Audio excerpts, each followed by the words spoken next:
Namaste and welcome to this Wednesday 10 p.m. show. And as usual, Wednesday 10 p.m.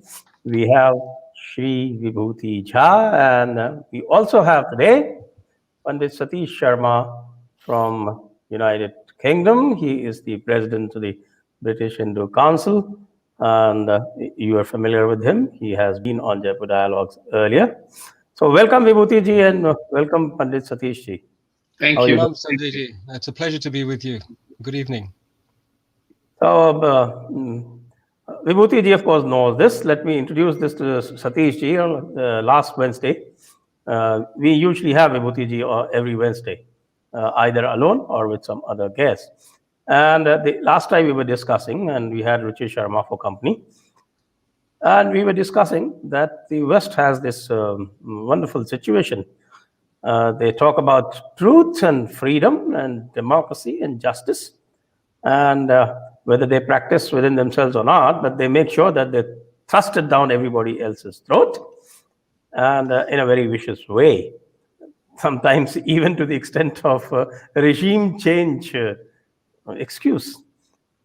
And at the same time, in the West, the Hindus particularly, they get it from the right because the right conservative Christians, they cannot stand Hinduism. It's pagan for them. And of course, from the left, because the left finds that we're simply not progressive enough. And we have seen these cases. We have seen it in the academia, uh, and we have seen it in the academia in the Oxford University. We have seen it in the academia in the Rutgers University.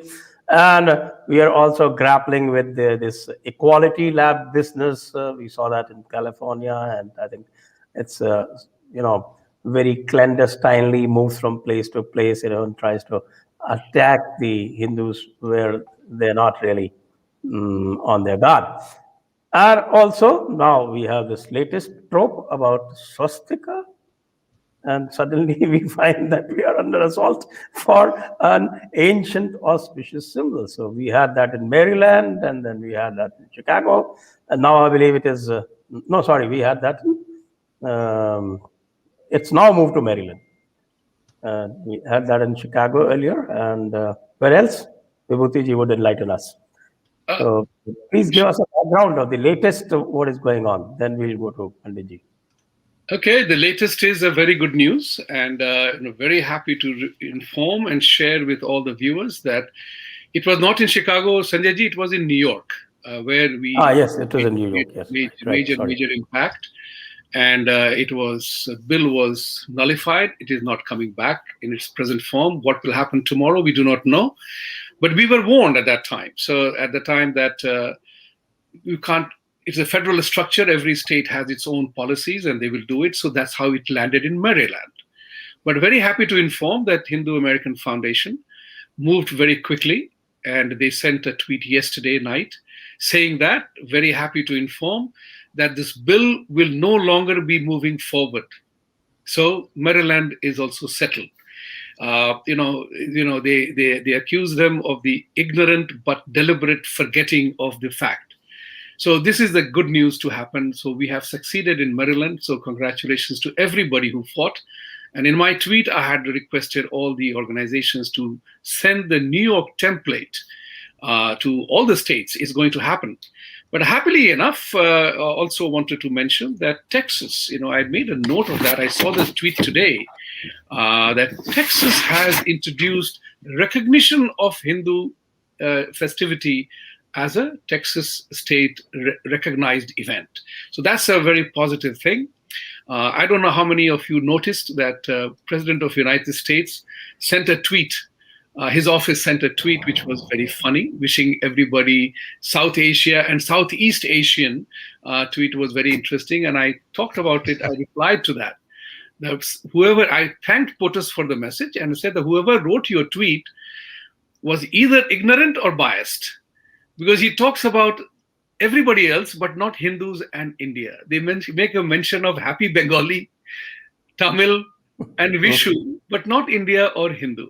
So I said that had you not been politically correct, this message could have been very much more inclusive.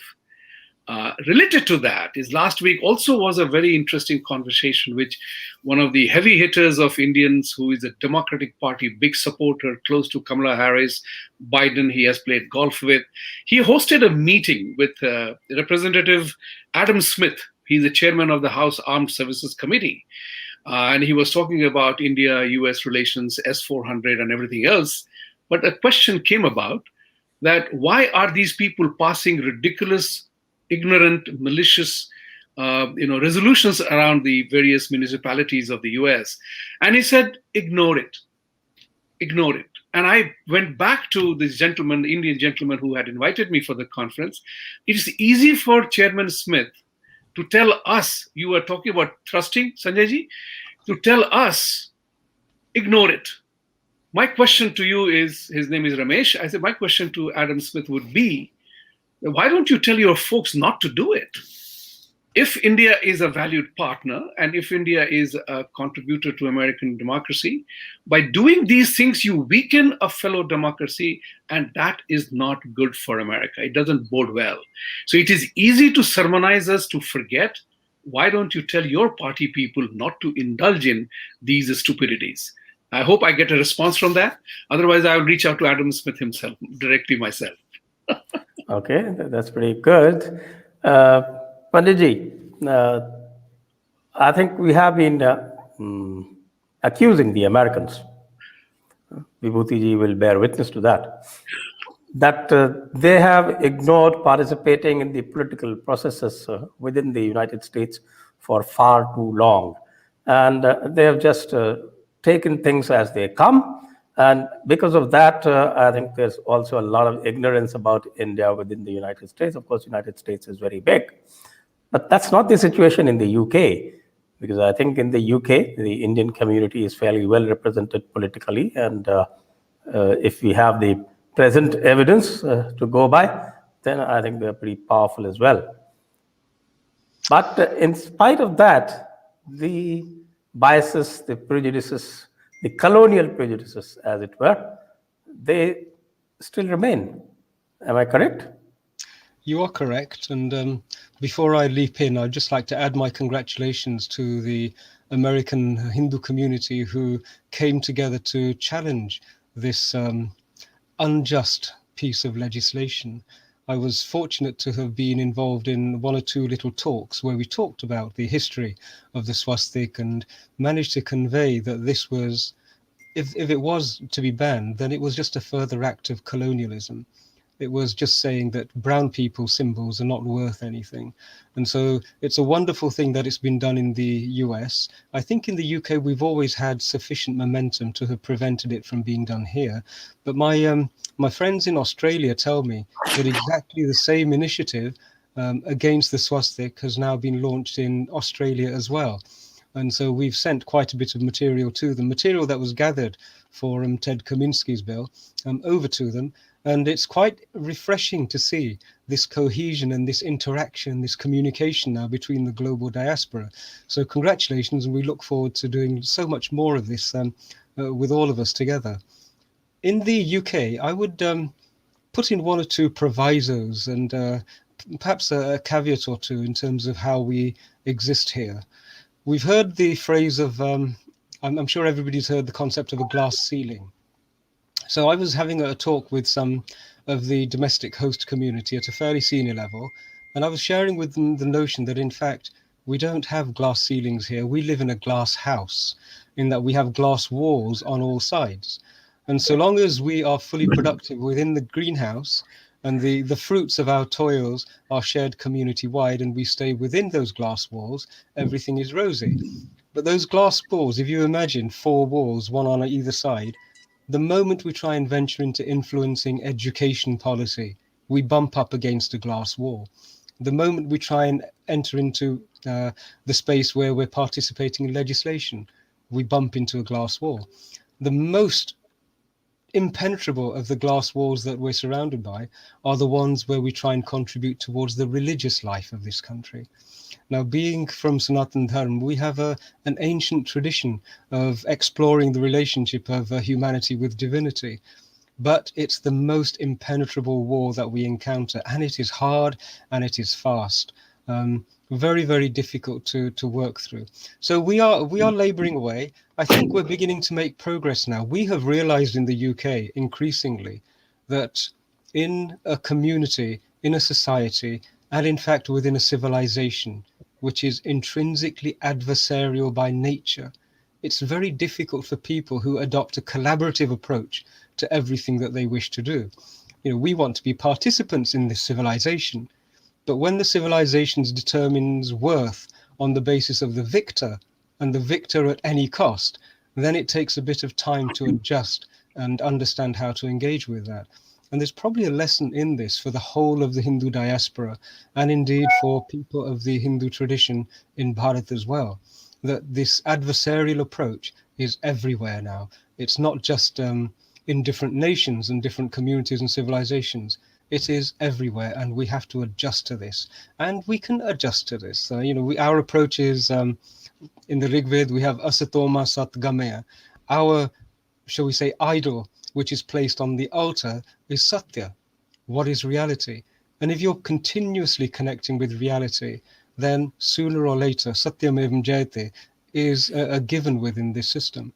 But we are fighting, we are challenging, and we are reasserting our right as British citizens of a Hindu tradition to be able to enjoy our Hinduness as much as we enjoy our Britishness.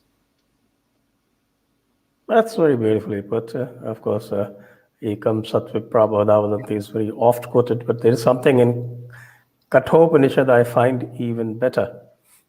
And it says that Ekam Rupam Bahudaya Karoti, that he is one and he manifests in various forms.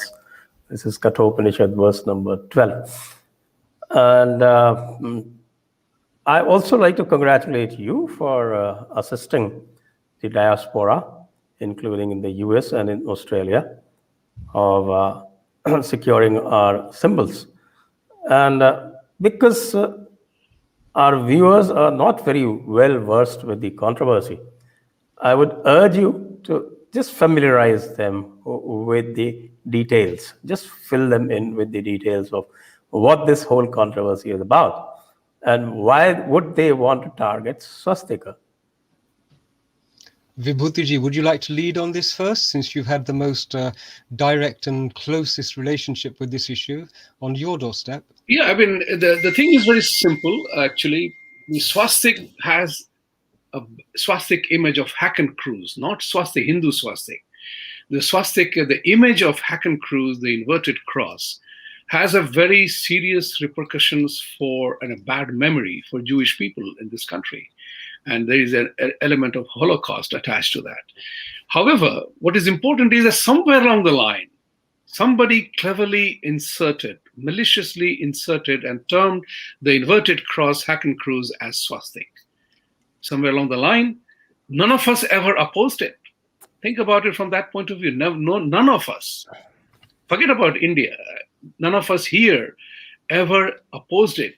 It happened, it began to happen, it gathered momentum 10 years ago when some, synagogue had the Hacken Cruz symbol painted on it. And the Jewish people, since they are small in number, they always resort to the law to protect them. And they began to move the legislation that it is a hate symbol, anybody doing will be punishable by law. That gives them an arm and leg to fight. You just can't fight something without a legal mandate, as it happens in democracies. 10 years ago, it happened in Long Island, and it gathered momentum. And lo and behold, we suddenly found that New York State Senate had passed it, and Assembly was going to ratify it. And that's the time we came to know of it. We gathered, we took it up on ourselves, educated the assemblymen and senators, and we had a massive Zoom meeting in which they all admitted that we had no clue that swastik meant so much for you guys. They apologized. I mean, I don't want to name names here, but they're all on record. And that's how Mr. Kaminsky and others, they pulled it back. After all, Indian community is a wealthy community. We fund their elections. They rely upon us. We are least nuisance to them. And they respect. We have a respect here. The NRIs, the Indian community has earned a respect, but we never commanded the clout, the political clout. And that's what is being asserted, because what happened with swastik also is very important to bear in mind. The swastik symbol cut across every division of our religious beliefs. So whether you were a Jain, whether you're a Buddhist, whether you are a Brahma Kumari, Brahma Samaji, Arya Samaji, any worshipper, Ganesh, Krishna, whatever you are, we all came together on the swastik matter. And that's how it was thwarted. And, as it is, my concern is very simple here, is that in Australia, as we hear this news, my concern is, and my question is, just as I'm curious to find out who the hell did Wuhan virus, how did it spread, I want to find out who is doing it, who is orchestrating it. We can't let them get away with it. That's what my question is. So, for example, in New York, in Long Island, there is a gentleman, he's a Christian from Kerala. He is a state assembly guy. He is a signatory to the bill. And I held ourselves, myself included, accountable for this fact that we give him money, we vote for him, and he said he didn't know what swastik meant for you guys. That is unacceptable. We have to begin to assert ourselves. No, you can't say you didn't know about this. Because even Kerala Hindus they do use swastik in many, many occasions. So we have to begin to hold ourselves responsible. We have to become engaged with the communities that we live in, because if we don't get engaged, then we have a scenario like Mr. Smith saying, ignore it. No, sir, we can't ignore. That's the message to everybody. I was surprised when I sent my tweet, that Maryland thing. My friend, a retired RBI guy, called me and said, hey, what the hell is this all about? So I told him this is what is going on, and he was upset. He said, oh my God, I didn't know. I said, I didn't know about it. What I'm saying to you, to every Indian must remember that we are all together in it. Every Indian, wherever you are, we may be termed affectionately as not required Indians, but we do work a lot for Indians as well, for back home, for our places. We can't let our symbols defiled by some element of democracy here in the name of democracy. So, for example, right now, in another 10 minutes time, one of the organizations is going to host, it's called International Christian Community, and they're going to host a discussion on United States Commission on International Religious Freedom to punish India and tell how the human rights and religious minorities are persecuted in India. It's going to start in 10 minutes. Many people are going to be there, but important part is that this report may be vested, may have vested interest, may be mollified, but we cannot afford to ignore these things anymore, because the connections are very, very important. I'm beginning to I've taken a very aggressive stand on this. So anybody talks about caste in India, California State Student Association held a 3-hour Facebook session on caste systems in India and why caste people of a particular caste must receive benefits of affirmative action in America. It was basically designed to make us look bad, because they are upset that so many Indians are occupying higher positions in America corporate. So there is a very vicious underlying message to defile us, to defame us. And I question that part, that, hey, you should be focusing your attention on the problem of racism that exists in Europe and America. It is no longer a secret. As you know, Professors Pandit Ji, that in Champions League football tournament, they have used the word respect for fellow players, right? And we know that how in entire European soccer league, football league, and America, racism in sports is such a problem. So I'm calling upon people, call them out on this.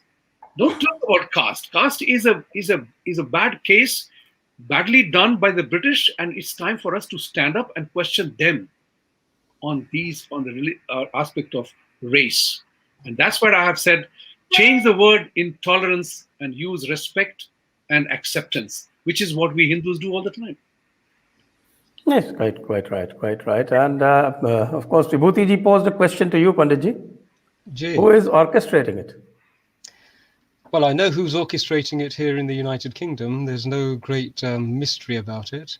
I'll just respond with one other observation. Whilst I was doing some research about the Hakenkreuz, I wanted to know at which point in time was the word swastik associated with Hakenkreuz.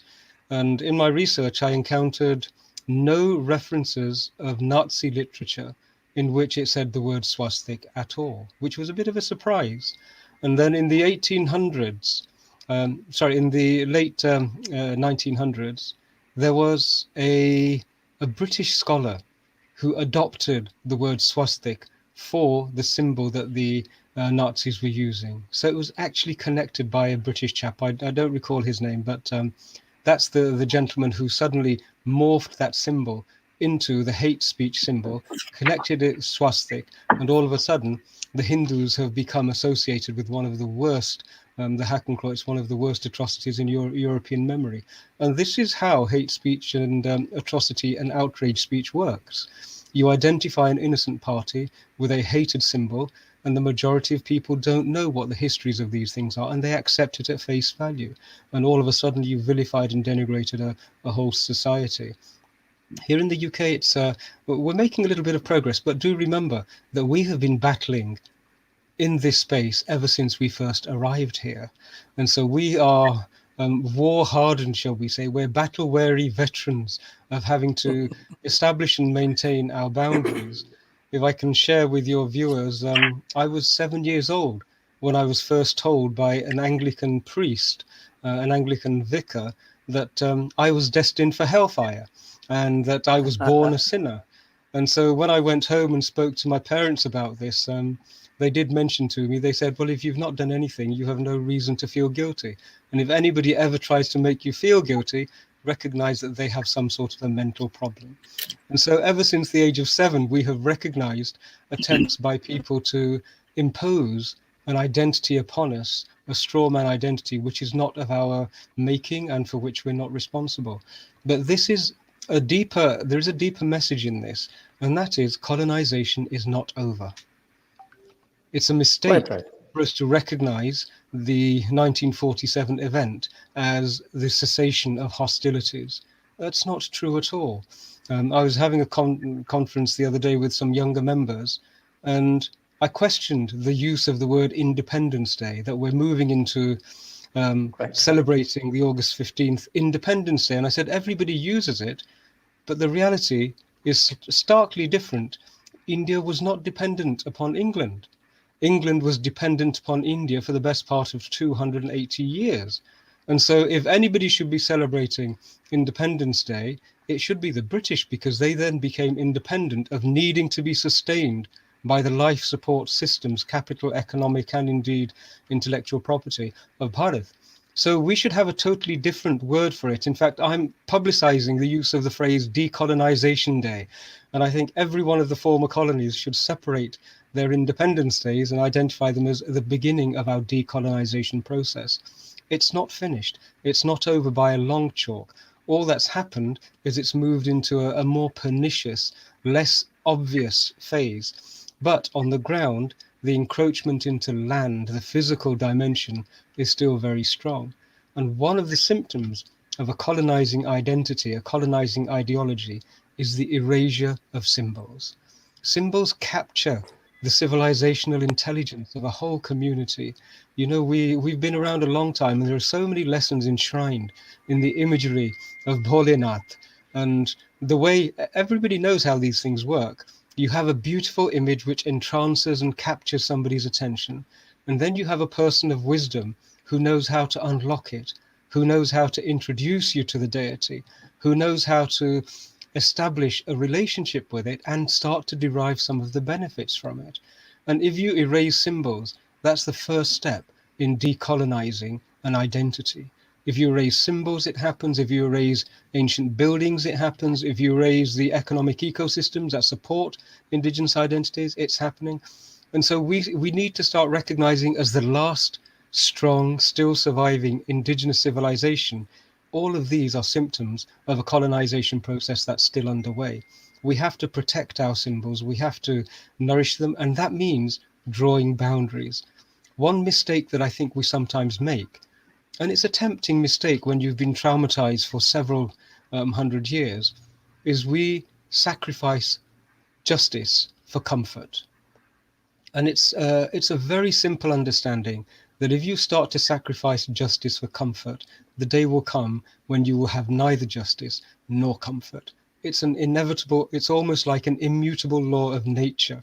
And so we are now beginning to recognize this. So we should be talking about this to everybody, that colonization is still underway, that there is an international crime scene which is covering up crimes against humanity on such a scale that it's beyond our capacity to imagine generally. And so, like any criminal who has stolen something or perpetrated a crime, there is a huge campaign to make sure that crime is not discovered. And one of the ways of continuing to conceal it is to challenge the reappearance of those whose civilizations were victimized. So there are many, many strands to this conversation, but they are all threats, and we need to start to become comfortable in defending our boundaries, our civilizational boundaries. If we don't defend them, we can't even offer the incredible gifts that we have acquired, that our rishis and our sages and our Brahmrishis and sadhus and sannyasis have accumulated. If we can't defend those boundaries, we won't even be able to share them. And it's a falsehood to think that you can share your goodies with barbarians and then expect them to say, oh yes, thank you, we respect you as equals. It's a figment of our imagination. So these are very hard realities. And I think that we are now beginning to work this out.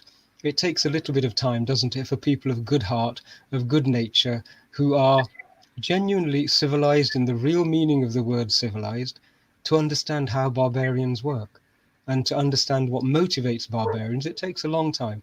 But I think that we have learned this lesson. 17 attacks on Somnath wasn't enough for us. And so perhaps 300 years of violence against us is what was required. We're getting there. I'm very positive that we're going to really start to push those boundaries back and start to revive our civilization. That's a brilliant statement, Panditji. I think there's quite a few takeaways. It is full of wit, sarcasm, and challenges, and also at least two quotable quotes. That is, never give up your boundaries. And we shouldn't, I just take it from that. Okay, never mistake tolerance for giving up. Trade comfort for justice, then you will neither have comfort nor justice. I think this is beautifully put. Vibhuti Ji. And you said that in 2 minutes, where I took the best part of 7 or 8 minutes. So well done.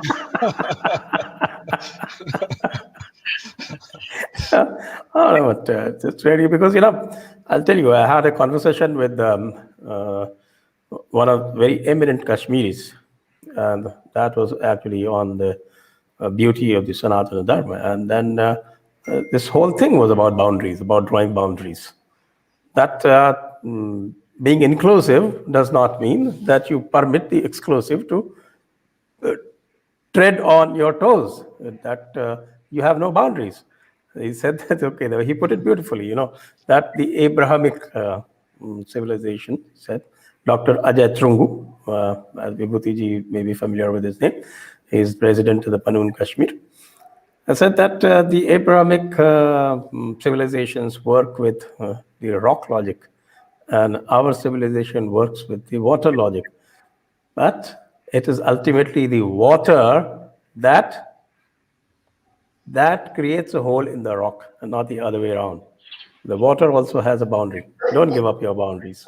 That was one thing. And the other, of course, is that in Hindi, he said, a lot of our viewers may be familiar, but for many of the people who are watching today, said Hindi, that is, that there is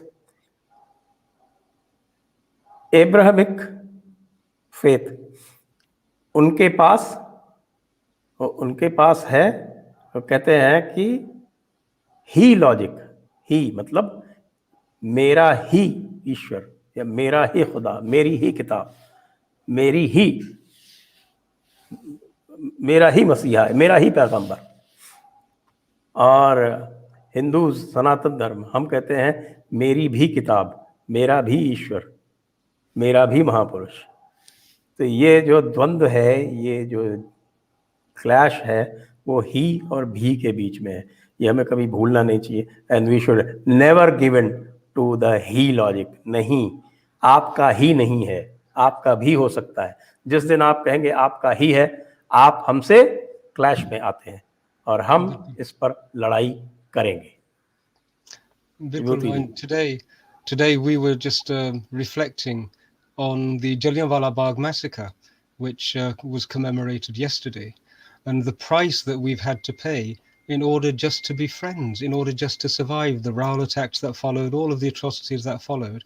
And the lesson we have to accept is that if the price of friendship is your own self-immolation or your own diminution, then it's not friendship. It's not comfort, it's not peace, it is extinction.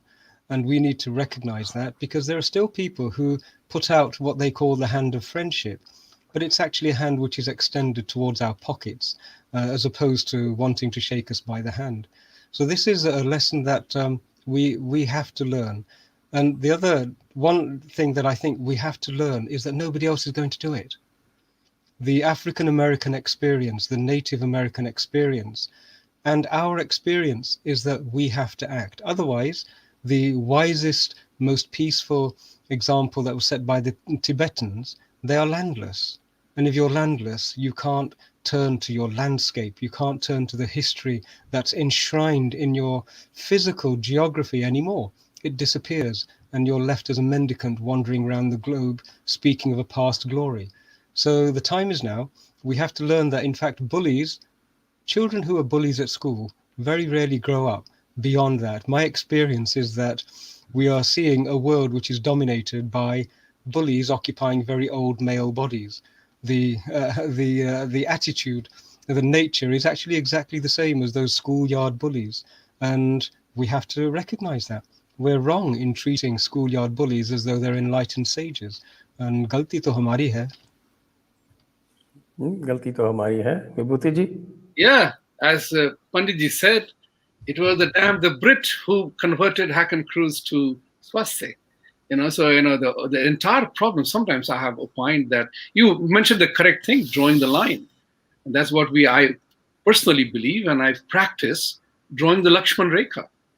If we don't learn from our own texts, who will teach us? And we have to define that narrative for ourselves. Like, when did we become totally important and non-aligned? We will not fight.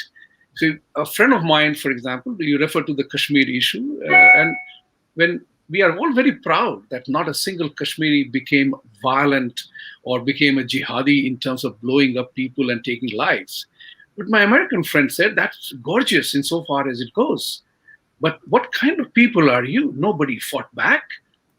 That's a very important question for us to address. And he said, you can sympathize with 500,000 Kashmiris who had to run away from there because they were 500,000 compared to millions who were trying to kill them. But what about your country? 80% of you are Hindus. You mean to say there was no revolt anywhere? Nobody fought back?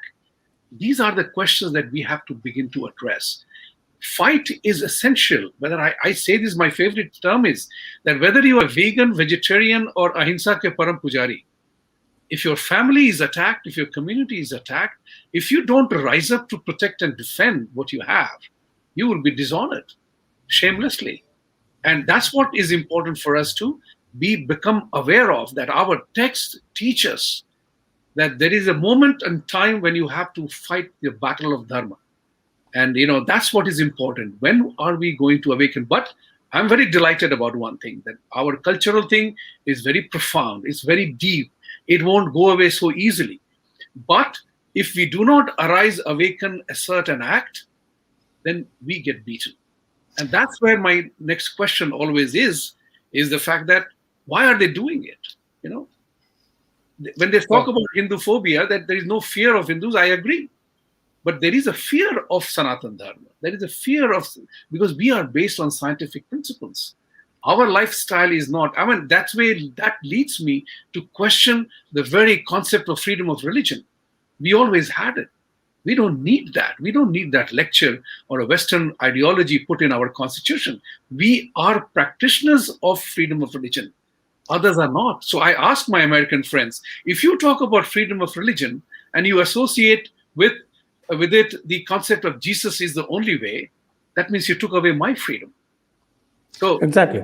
we need to reject that. We need not import everything which comes from England or America, but we have to establish our own cultural ethos going forward on that matter. And I would add, I mentioned on one of the programs yesterday, we need to be funny as well, seriously funny. And that's a humor thing we have to learn. Because, for example, when Alabama State declared yoga as a threat to Christianity and they will spread Hinduism in this part of the world, I said, I wish some chief minister from India would have said, all right, there goes freedom of religion. I'm not letting any Christian missionaries operate in my state because they are spreading their faith here. This is the moment for us to respond. And I make a distinction between response and reaction. We Hindus have to come together. We responded to the challenge of swastika. And that's what got us victory. We know how to fight a war. The question is, are we taking at the right moment and hit out? Because this is the question I'm going to ask Chairman Adam Smith. When he tells me, oh, ignore it. No, sir, I'm going to ignore it. But tell your guys, make a statement that your guys must not do what they are doing. So this, unless and until we seek reciprocity in behavior and attitudes, things will not happen. So I allow democracy. I was told soon after 9/11, believe it or not, many of the Indian diplomats who were in New York know about this conversation. I was told about it, that we will hit you hardest on elements that you are very proud of. Freedom of religion, freedom of expression, right to do this, right to do that. I will build mosques all over the place, but I won't let you build any in mine, because that our religion doesn't allow. And that's the time when I began to question, why aren't we demanding reciprocity from every faith? As a banker, I can tell you that international norm, India and the United States and the rest of the world, is that if you want to open a branch of your bank in my country, you have to allow one bank branch in your country. That's the reciprocity. Why not use reciprocity? Why do we go gaga over one temple being allowed in Dubai or Saudi Arabia? We go gaga over it. No. You have hundreds, give me 100.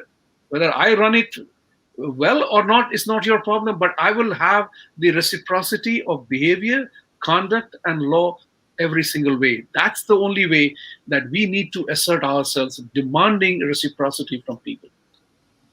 Sanjay, if I may, I'm going to, Please. as a scholar, I'm going to toss out a potentially controversial statement. And that Oh, is we love controversial statements. that freedom of religion is adharmic, because Yes. we operate to a slightly higher standard, and that is freedom of wisdom.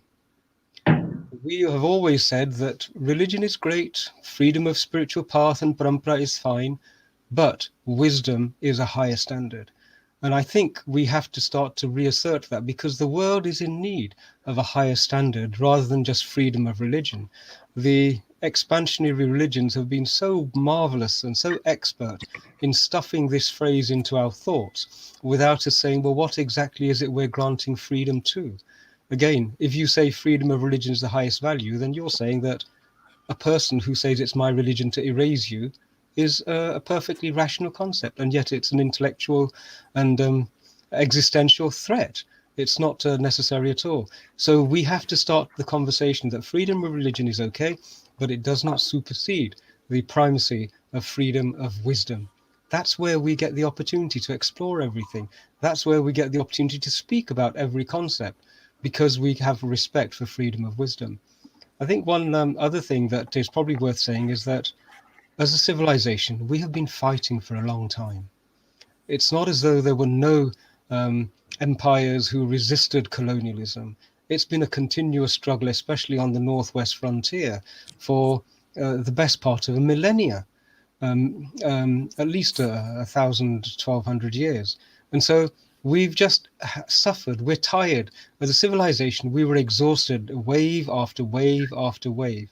And the last wave that came in was directed at our own self-confidence in a manner that we had never really understood.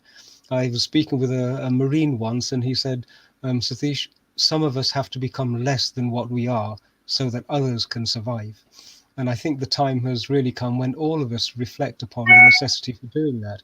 It's not as though we're going to be attacking other nations, right? It's not as though we are an assertive, aggressive, expansionary force. All we're saying is, ye hamara ghar hai, right? Hame jeene do, and we're not going to let you deny us the right to exist according to our own house rules.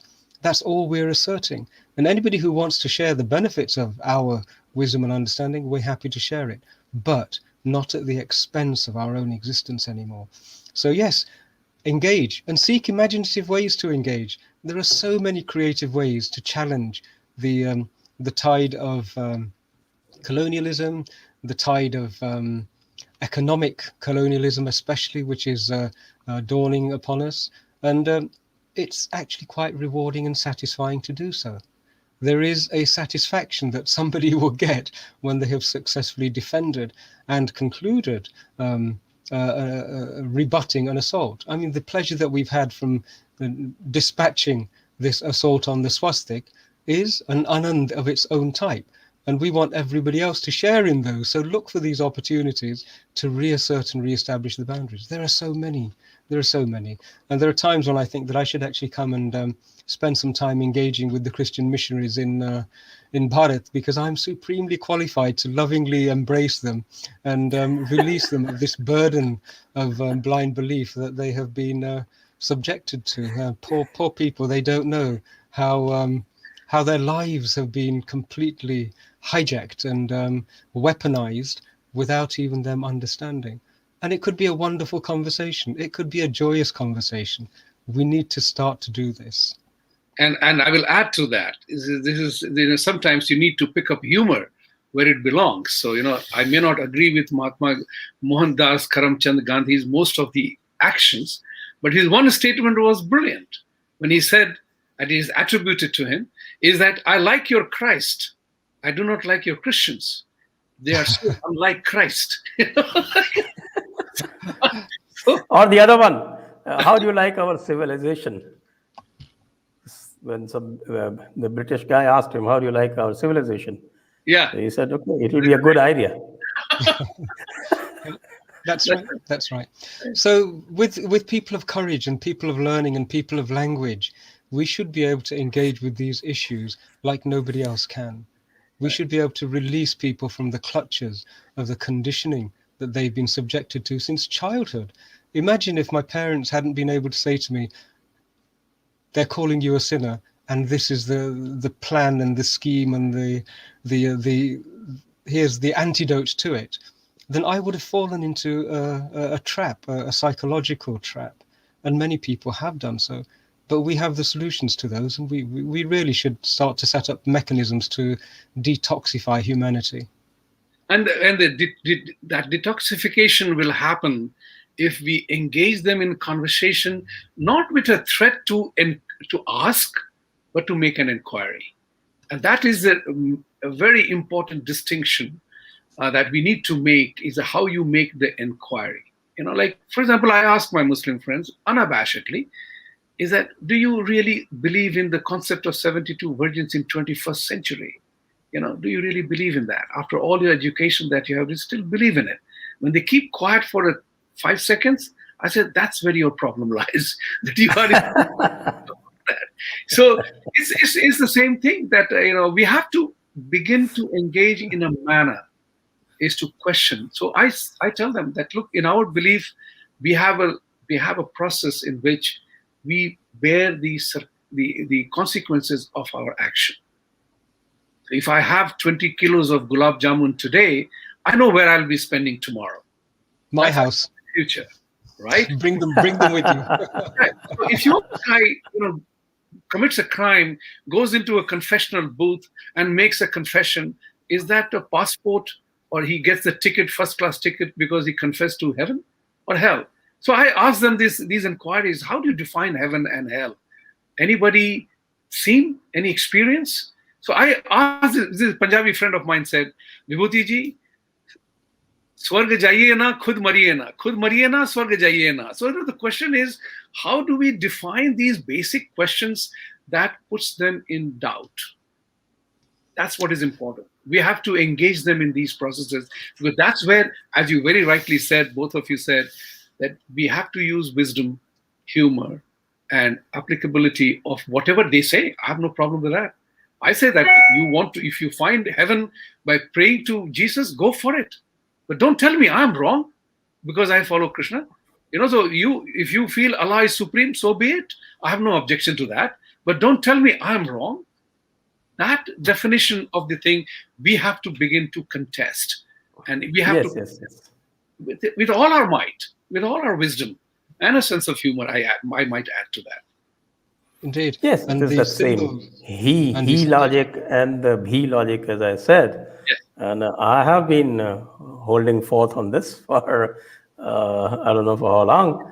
And I always say that you are trying to compare an intellectual framework with an experiential framework, an exclusive framework with an inclusive framework.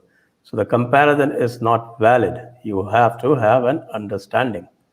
You cannot compare them on a common parameter. And all the differences come out of these basic differences of framework. That's something that we have to keep asserting. Sure. If I could make a remark about symbols and the importance of them, it's very commonplace these days for youngsters to look at a symbol, not understand it, and then instinctively dismiss it for whatever reason. And it's been a success of conditioning that this is their response.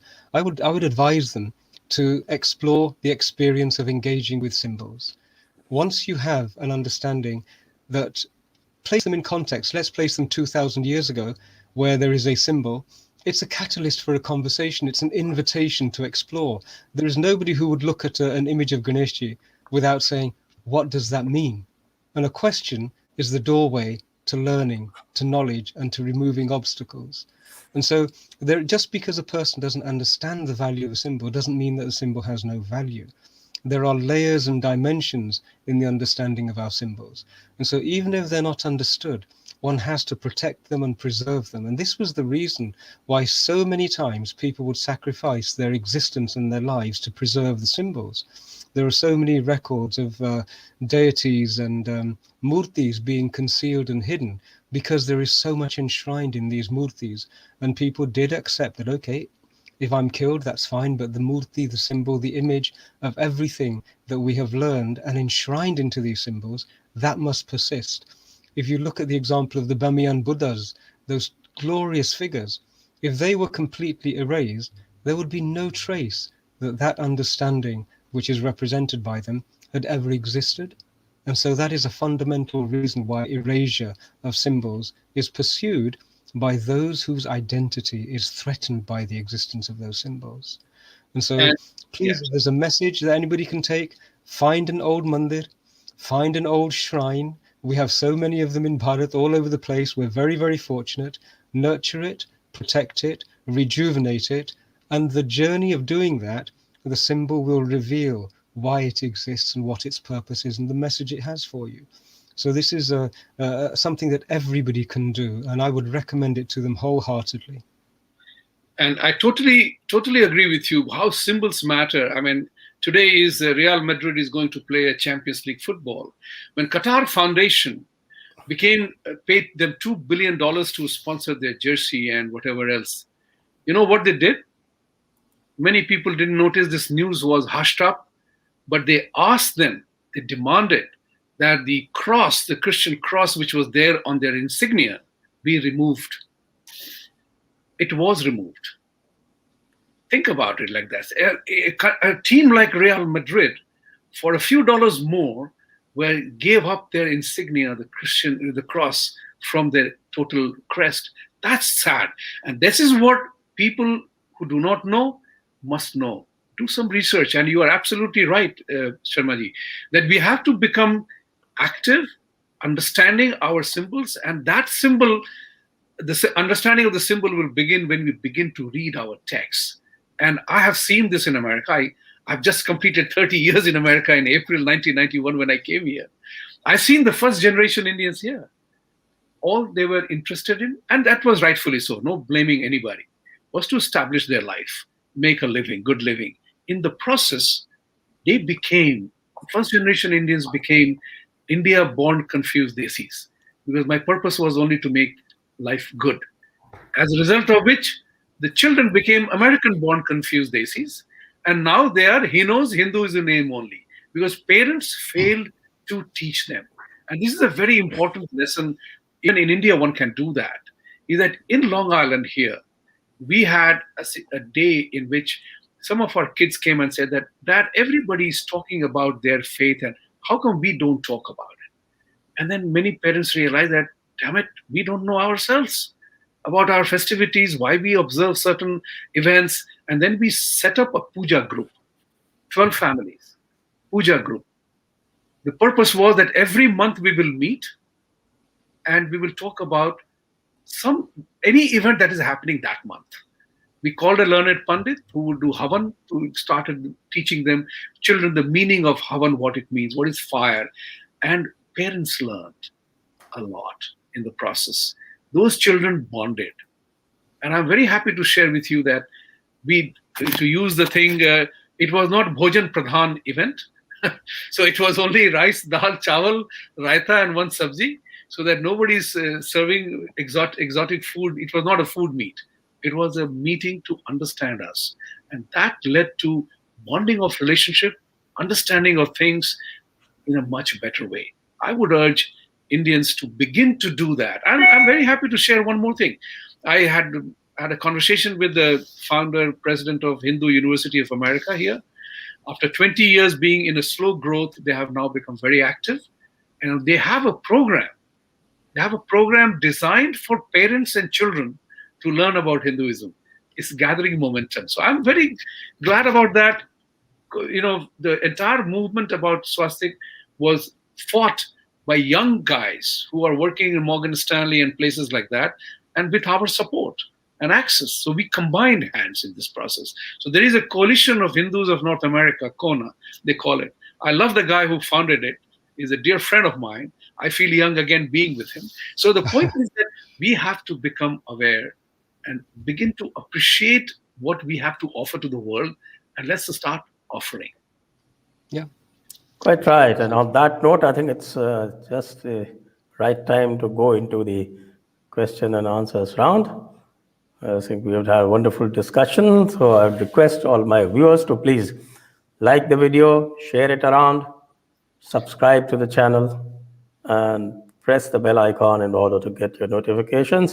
And of course, bless us with your little contributions that make us move. So let's go to the questions and answers. Press the bell icon on YouTube and don't miss another update.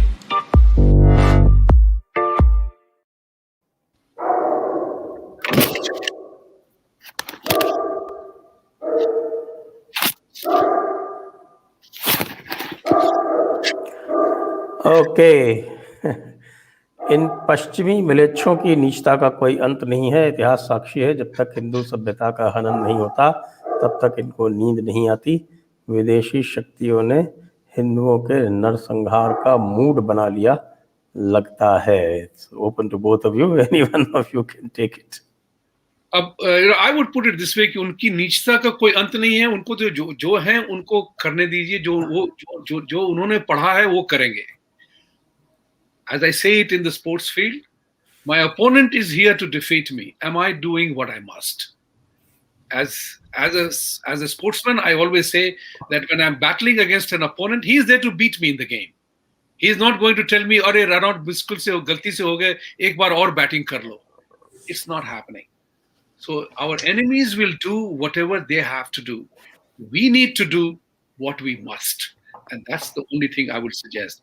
That are you taking care of yourself or not? Are you designed? Have you strategized? Are you tactically ready to attend to the barbarian at the gate? That's all matters. The barbarian at the gate will never be satisfied with a champagne or gulab jamun served to him. He will still kill you and have them both too. Yeah. And if there is no Samudra Manthan, there is no Amrit. And what we have not realized is that the enemy has been engaged in this Samudra Manthan for a long, long time. But it won't finish, and it can't be successful until we engage. And that Samudra Manthan is happening in families, it's happening in communities, it's happening in countries, and it's happening all over the world. There's no way we can get away from this. So the Devas need to step forward and engage with it. And there will be poison, there will be vish in huge quantities, but we have the understanding to contain that vish. And then we will generate the Amrit. We've got no choice in saying, no, hum to ye nahi karenge. Ye hamara kaam nahi hai. That doesn't work anymore. So engage with it from the point of view of knowledge, from the point of view of confidence, from the point of view of strength. And let's go for the Amrit. Quite right. Next question. Thank you, Manjesh ji.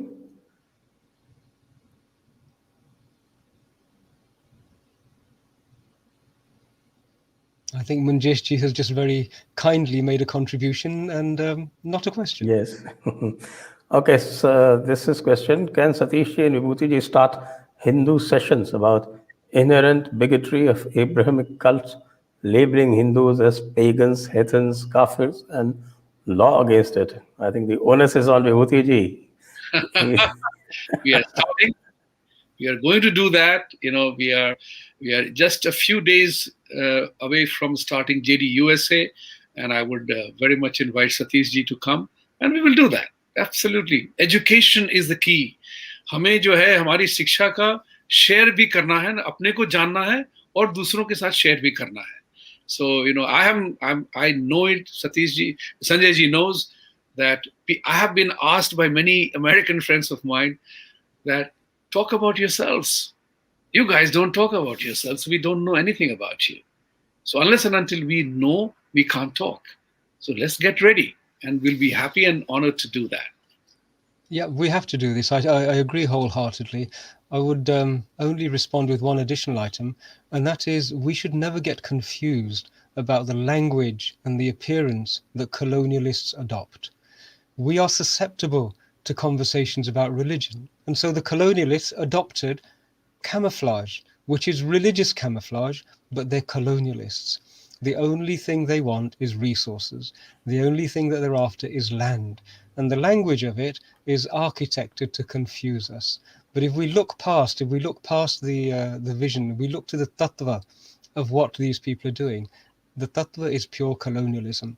It's economic, it's religious, it's intellectual, it's academic, but it is just colonialism. And that's what we've been talking about.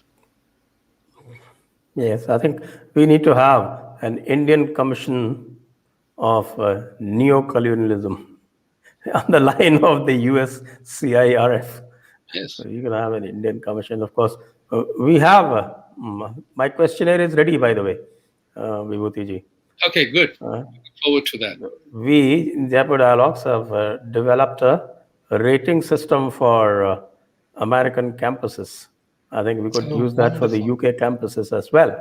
Wonderful. And it is called the Index of Hindu Friendliness. And we've developed I look forward to publicizing it as well. 10 parameters with 5 sub-parameters, questions, and we'll send it to, as soon as Vibhuti ji gets it from me, he will circulate it to many universities. I think I can send one copy. You count on me on this. I will reach out to every single university that matters. And universities who are concerned about the encroachment of varieties of political dictums that is happening in America. It's dangerous. So we will reach out to the entire set. This is my promise to you. It'd be a wonderful idea to include within that, and you probably already have, some sort of metric for measuring the degradation of intellectual faculties. Because this is a symptom, isn't it? What we're seeing is a symptom of the disease which has abandoned vivekta, it's abandoned discernment, and has adopted what is comfortable and what is loud as an alternative. So it'd be lovely to have a metric for that, degradation of intellectual faculties. Okay, I think we could do that. We can start with this, and then maybe we can graduate to the next one. Ajay Sharma, Patram Pushpam, thank you so much. I'm a big fan of both Vibhuti Ji and Pandit Ji. They are doing stellar work, and I wish them the best. Thank you. Ajay ji, shout out to you. Thank you very much for the support and the appreciation. Thank you. Next. Kulbir Singh, never seen more positive and calm person than Pandit Ji. I am blessed with I carry the Ashirvad of some unbelievably hardworking Gurujis. And also very persuasive. Next.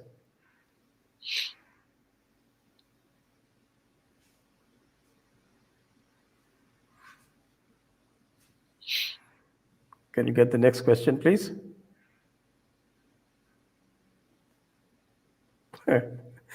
I think the screen doesn't want to let go of Panditji. I don't have my identity confused. Good luck to you. Well, we welcome the participation of the soapboxers. Thank you for that. Next.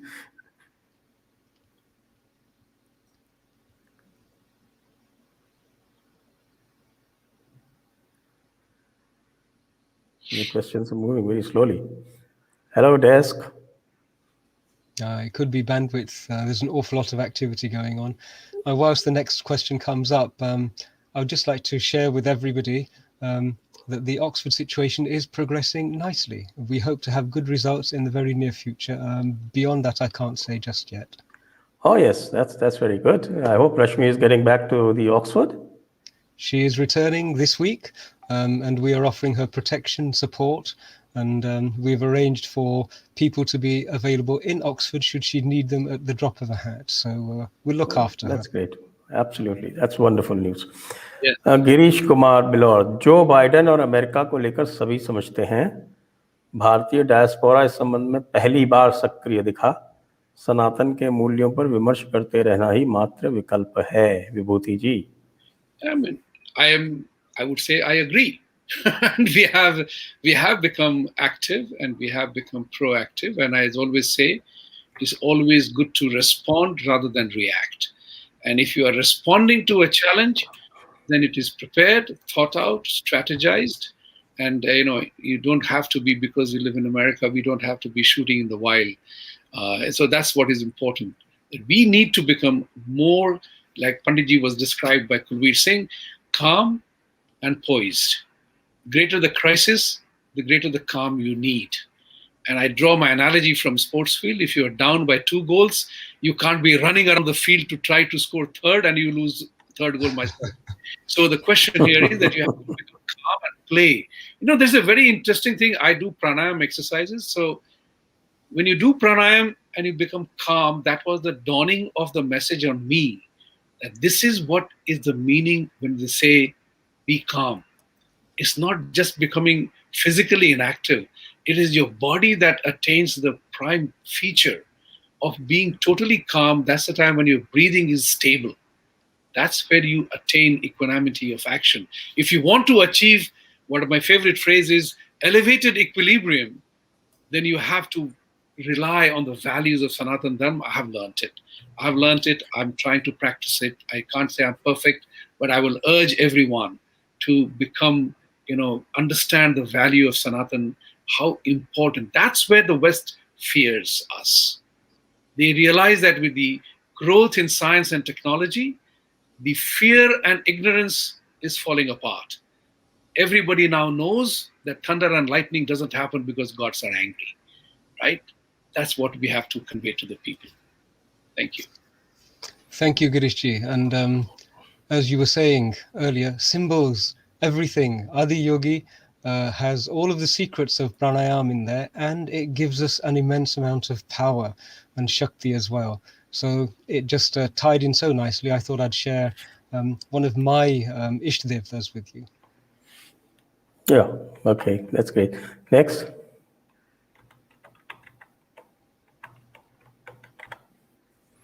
How strongly should we come forward to support our temples and fight against conversion? Both have become the need of the hour. Panditji. without pause. There is nothing that is more important. But the word I would take a little bit of, I would take to task is fight, because there are many ways of engaging with this issue. Remember that there are our brothers who have lost their path, and many of the people who are pressing forward with conversion, they're doing so out of motivations which are incredibly suspect.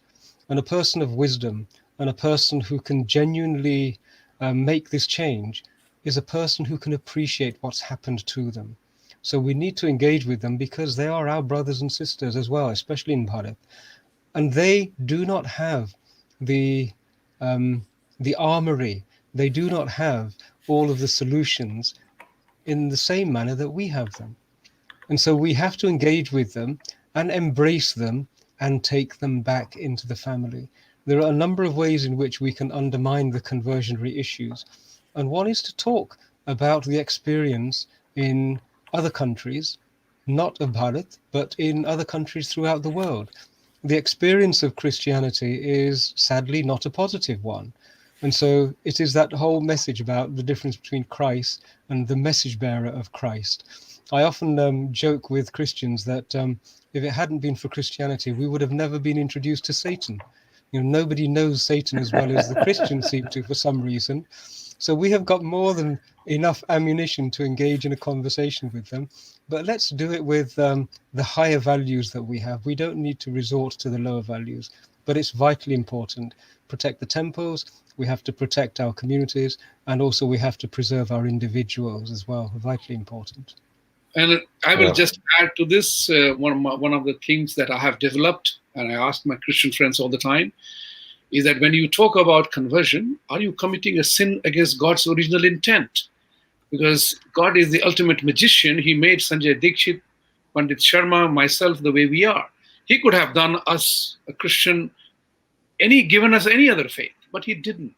So when you engage in the process, or you instigate conversion as the only way to achieve heaven, you are perhaps committing a sin against God's original intent.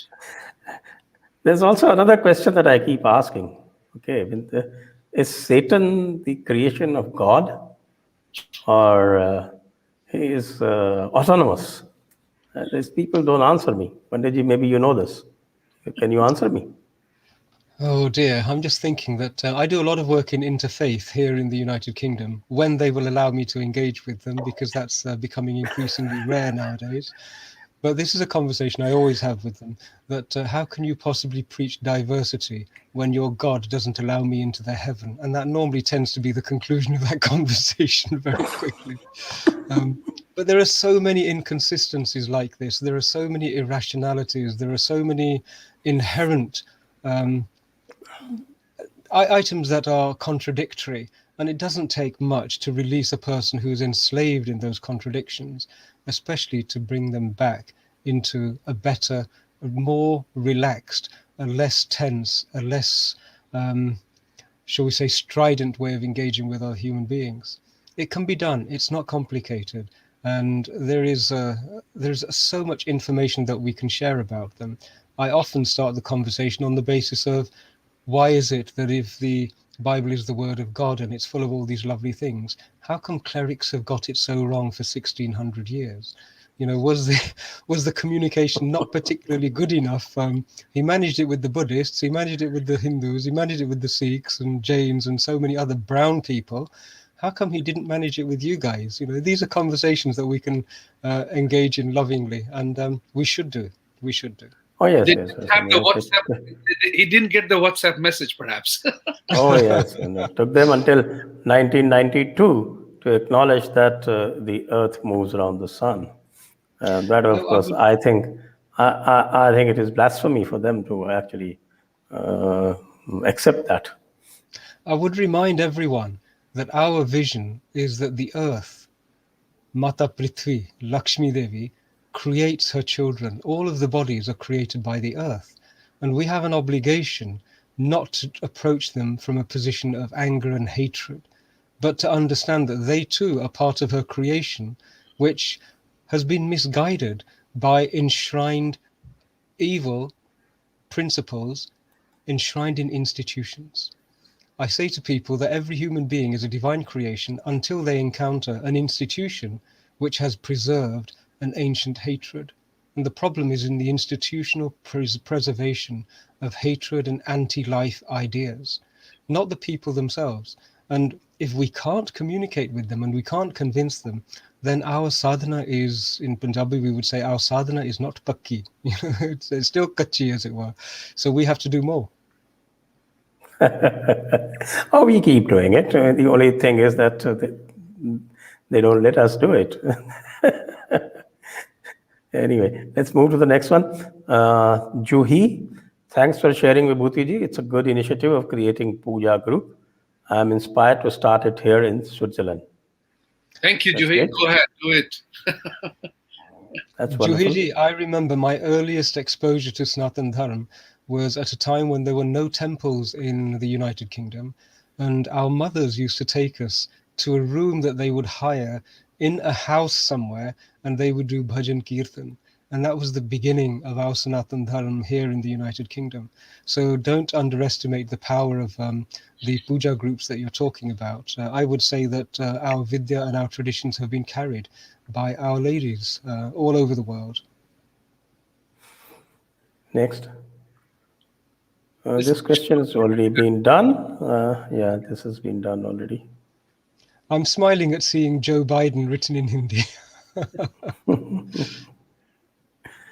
Next one.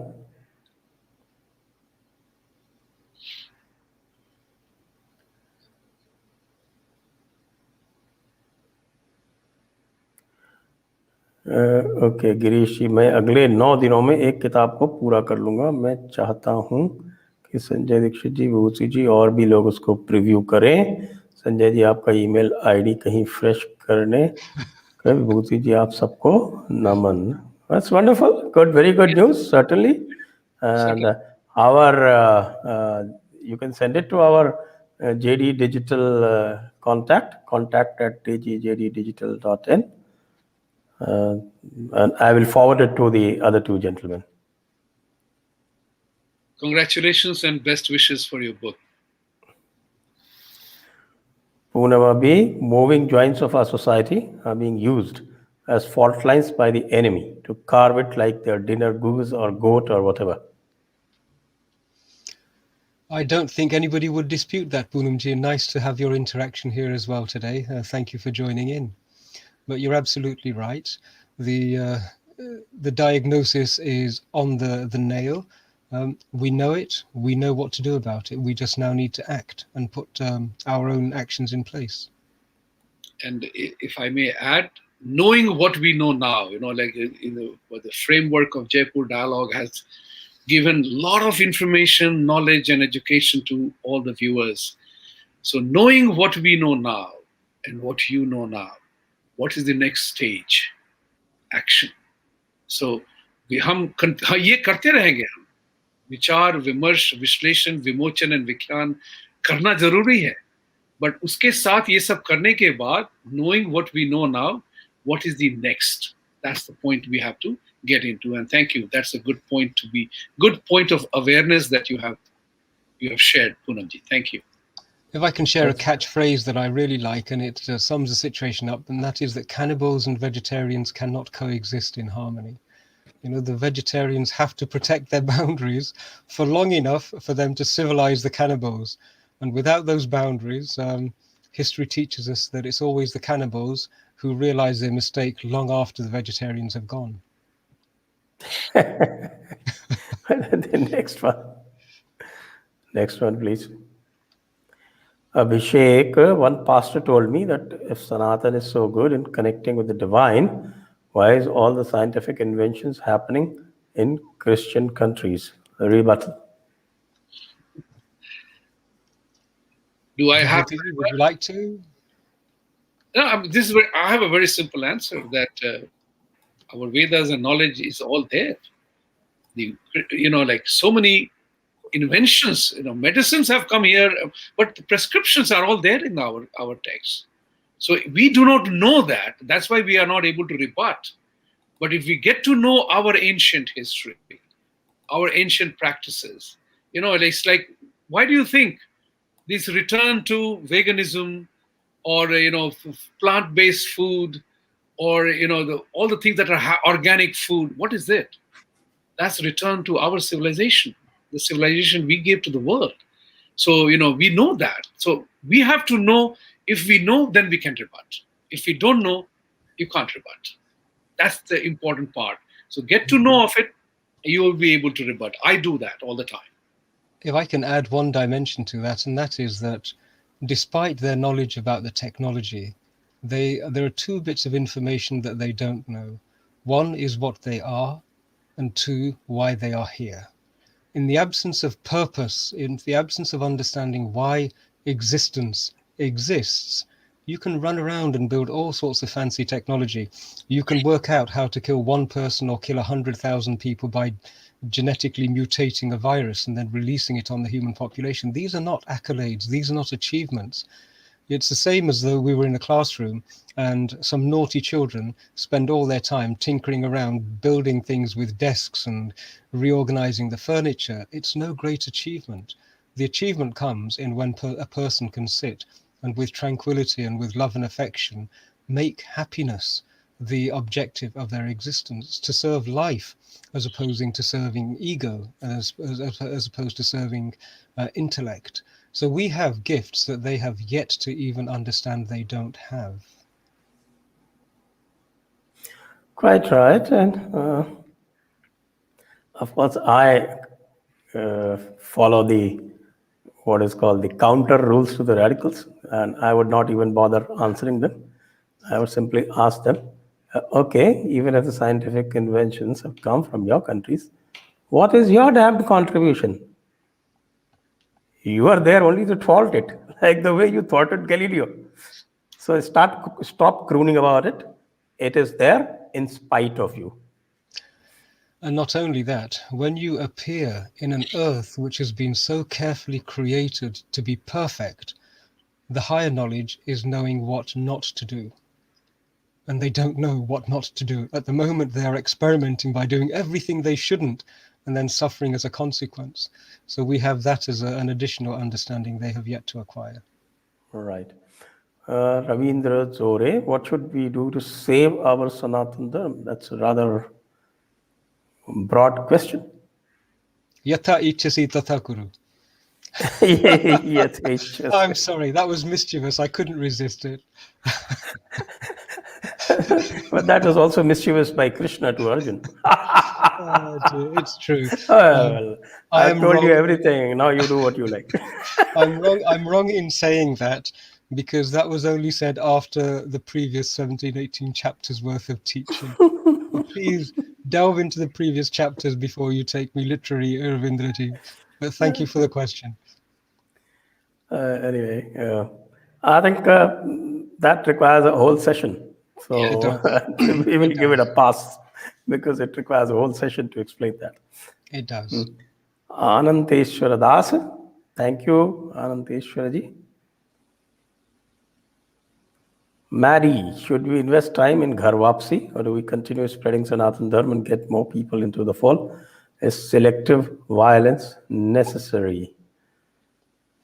Power is wielded by one who is willing to wield it, and not by one who is superior in numbers. So, yes to the first, that's what. Yes to the second, and I would take issue with the use of the word violence, because we are never taught to be violent, but we are taught to use force.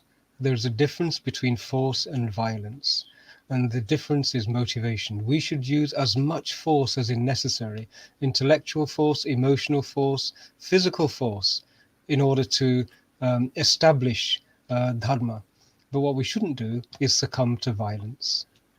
Quite right, and I'll recite. Quickly here, do we invest time in Ghar Wapsi? It is important to ask the question. The word aged is important. So those people who have converted and gone over the other side, I ask them only one question. Did your look change? Did your fate change? Did your luck change? Did you become richer? What happened? Tell me more about it. If you engage them in these processes, then they begin to get the answer that, you lost out so much. Things like that is important. Sanatan Dharma, the more we know, the more we can talk about it. So it is important. Violence, I will not say, but willing to fight, yes. I would not say willing to choose violence to do that. No, I would not go for violence. I would say contest it. Fight against the evil of conversion, and question the very basic tenet of conversion. I don't need the passport to hell or heaven. You have no right to give me that. I'll just add about that selective violence, and I would commend Gita once again, 18th chapter 18, shloka number 17. Yasya nahankrito bhavo buddhir yasya na lipyate hatva sa iman lokan nahanti na nibadhyate. So that is the kind of, that is the definition of hinsa and ahimsa that works, not the Gandhian ahimsa. Yeah. Okay, next. Anita ji, idols are anything that we hold above God, such as money, power, status, etc. When non-Hindus attack Hindu murtis that represent the divine, they are misunderstanding the true meaning of idolatry. What do you think, Pandit ji? Oh yes, it's they're not misunderstanding. They know full well there is a complete inconsistency and an irrationality which says that when I have in a cathedral an image of the Christ impaled on the cross and I genuflect in front of that image, that's not an idol. But whatever you're doing in your institutions, they're all idols. This is a complete contradiction. But I would say that they know what they're doing. This is purely and simply colonialism of the divine continent of knowledge. The continent of spirituality is equally being colonized, and a significant part of it is to deny credibility to those opposing ideas which would prevent you from colonizing them.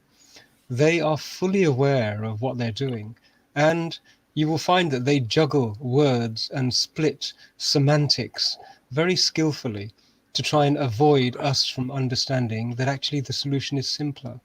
We get lost in intellectual gymnastics because we are very refined people who prefer to find intellectual solutions. But there's no intellectual solution to a physical bully. The solution has to be on the level at which the violence is being inflicted. And so they do understand, we have to challenge it. And I would also say, is let's not get dragged into their vocabulary set, into their concept set. We have no need to. The response I always give is, I don't allow you to come into my home to disturb the tranquility of my home, and I respect your home that I wouldn't come into yours to do that either. And that's the only way in which we have a peaceful coexistence. So they have no right, even if the idols were absolutely terrible and they were delusionary, they have no right to impinge or infringe upon our right to be deluded. These are basic human rights, the freedom of thought, the freedom of expression. So draw the boundaries, protect the boundaries, and do not fall for double speak. Double speak like US CIRF. That's yes. Classic case of double speak, actually. Yeah. Next. Poonam Abhi, again, we have to use this flexibility, cushion the blows and suffocate the attacker. Why did all Christian inventions happen 100 years after they came to Bharat? This opens the doorway into lots of interesting conversations. As you know, I'm a student of European history, and one can draw a map and see the impact of Bharatiya wisdom when it came into Europe. You can see it wave after wave. The first wave comes along and there's a leap forward in economic activity and in understanding. And then there is a reassertion of a dominant ideology which denigrates Bharat until the next wave comes along, another bunch of ideas and wisdom about spirituality come in, and Europe is elevated to the next step.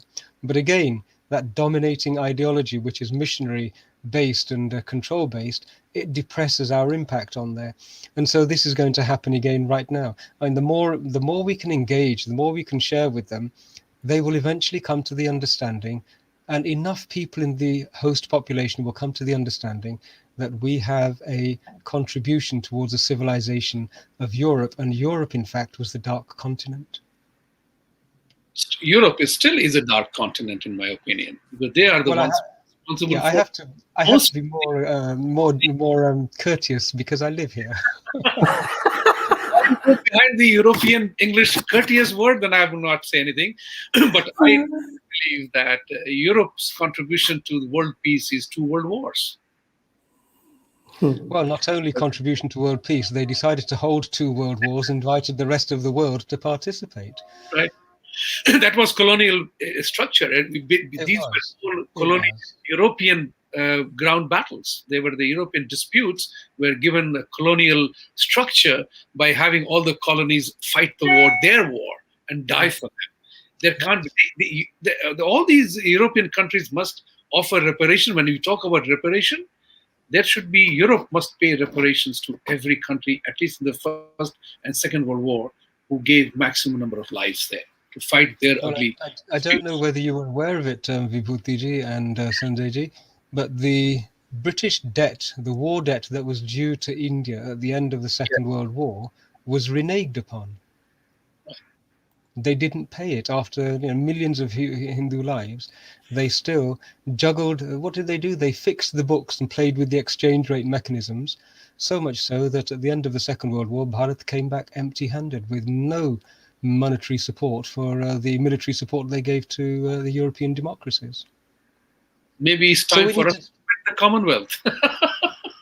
Well, I have an invoice. I have an invoice. I'm going to present it one day. I mean, we have Rishi Sunak now, who is the Chancellor of the Exchequer, so I might send it to him and say, "Here's the bill." We might as well. Okay. Next question. Ananteshwar Das, John 16:12. I have much more to say to you, more than you can now bear. Whereas in Bhagavad Gita 7.2, Lord says, Jnanam teham savajnanavidam vakshamya sheshatah yas gyatva neha bhuyonyaj gyata avyayam avashishyate. Well, yes. Thank you. No dispute on that one. One is willing to give everything, and the other is not. As simple as that. Next. Okay, so that brings us to the end of the question and answer session. We have had a wonderful session with Pandit Satish Sharma ji and Vibhuti ji, and a very enlightening one as well. And also thank you, all viewers from here, from India, to our friends in the USA and in the United Kingdom, Pandit Satish Sharma ji, Vibhuti ji. From here, Jai Hind and Vande Mataram. Jai Hind and Vande Mataram. Jai Hind and Vande Mataram.